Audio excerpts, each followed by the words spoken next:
Hi, everybody. I wanted to send you one last message. Today was a fun day. I had a chance to help collect Chromebooks from all the seniors, and it was fun. I'm pretty sure I sunburned my neck, which is good. And I got this really cool shirt. And of course, it says, "Excellence cannot be quarantined." And that is true. You are all just a little bit of excellence. And I wanted to let you know how much I appreciate each one of you. Normally, we would be in class right now and we would be able to talk.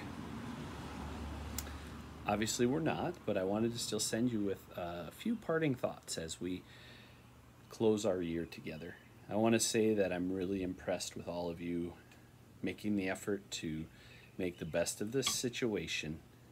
Obviously, there was nothing really we could do to control the outside forces that happened to make decisions for us, but each of you in your own way, you rose to this occasion and you showed that you were capable of still completing work. You also showed that you're capable of handling absolutely extreme disappointment and just did the best you could. I was really found it remarkable that each of you that I had a chance to talk with found a way to make the best of the situation. And I just want you to know that you should be proud of that. You've shown yourself and others what you are capable of, and we know that you're capable of much more. And the world needs people like you. That's my first thing that I wanted to share with you. And I want you to think about the first day of OEC that we met when we did that circle. And we went around the circle and we introduced ourselves. We asked, or we said why we took OEC and explained what we hoped to get out of it or what we wanted to do in our future. Some of you knew exactly what you wanted. You wanted to become EMTs. Others of you just heard it was a good class. We don't know. But I went around that circle and we shook hands. And I looked you in the eye and had a chance to just say your name and say hi to you. And my hope would have been, what I usually do, is I go around the circle again, that last day of school.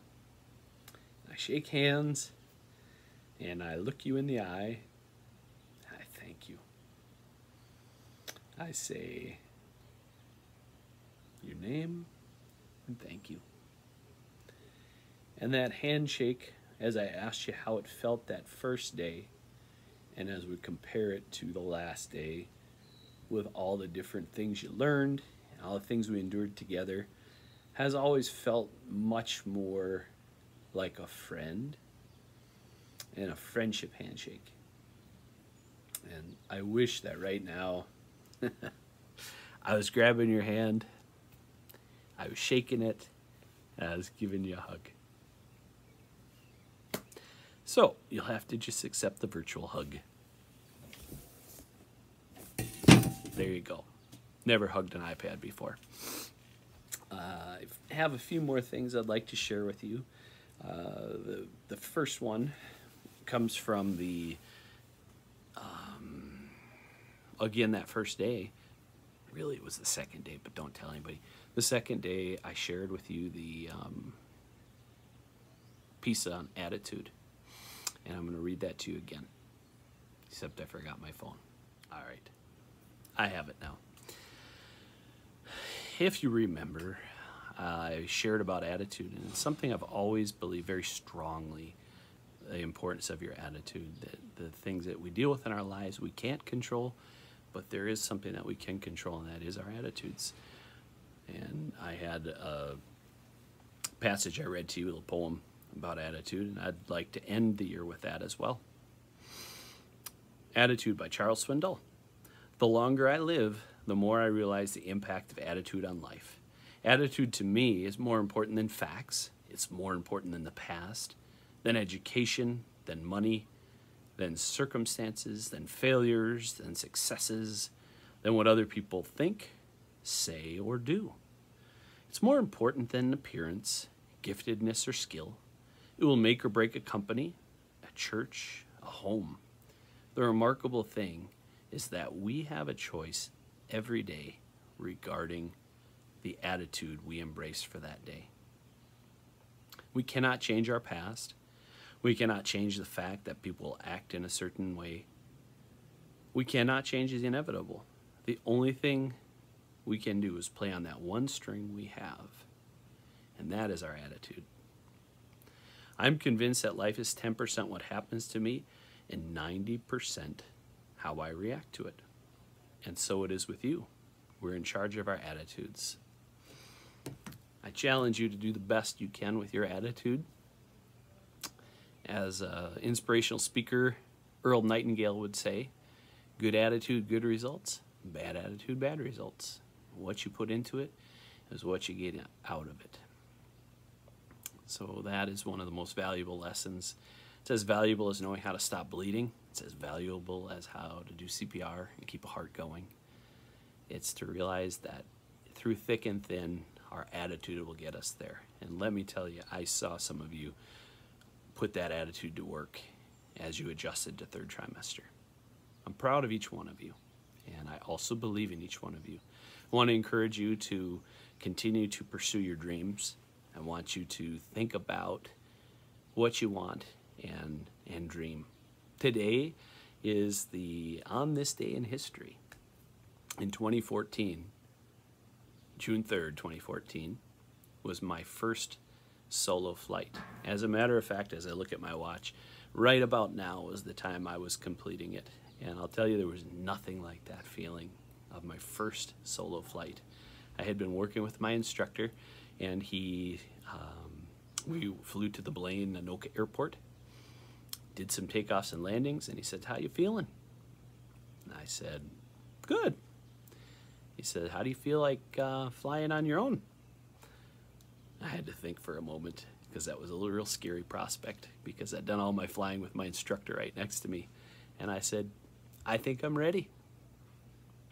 So I dropped him off at the control tower, and he said, "Here's what I want you to do. I want you to go out.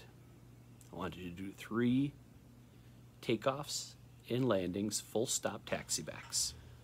And then, the most important thing, don't forget to come and get me."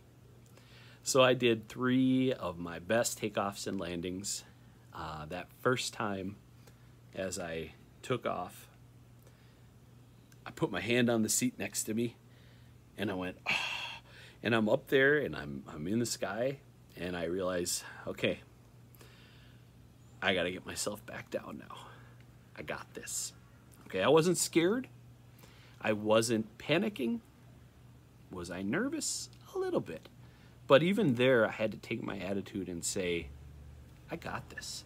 I'm ready for this. I practiced. I did everything I could. I'm going to do this. And basically, I kind of had to anyway. So I made the best of it, and I had 3 great takeoffs and landings, and even at the end, the air traffic controller was really kind and said that he thought they were 3 of the best landings he'd seen in a while. But it was a thrill. It was such a thrill, because my whole life I wanted to fly, and finally I was able to pursue that dream. And a year later, almost to the day, was when I got my pilot's license. And they were 2 things that were a dream of mine. An encouragement to you is pursue your dreams. Some of you are dreaming to be EMTs, nurses, doctors. You want families. You want to make a change in this world. You want to be a part of the change that our world so desperately needs right now. Hold on to that dream. You can do it. We look at success, and success isn't necessarily the destination that you make. It's each step of the way. And to be successful, it's not about always being successful or like one pinnacle of what you get. But success is the progressive realization of a goal.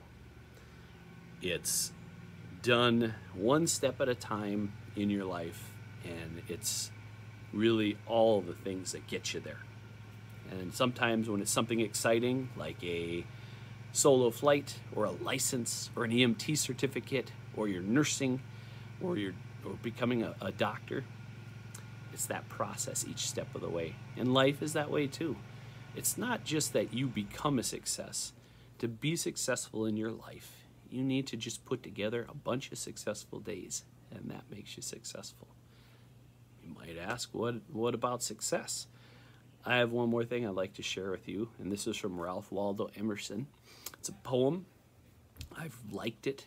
When I was in teacher school and making the decision to become a teacher, I was able to, I had to pick, quotes and philosophies. And this is one that I saw hanging on the wall in my house that my stepmother had hanging, and I read it. I'd seen the picture and this poem many times, but never really read it. And when I read it, I loved the words of it, and I made that part of my teaching philosophy. And I'm going to share that with you. And that is about success. Success isn't the solo flight.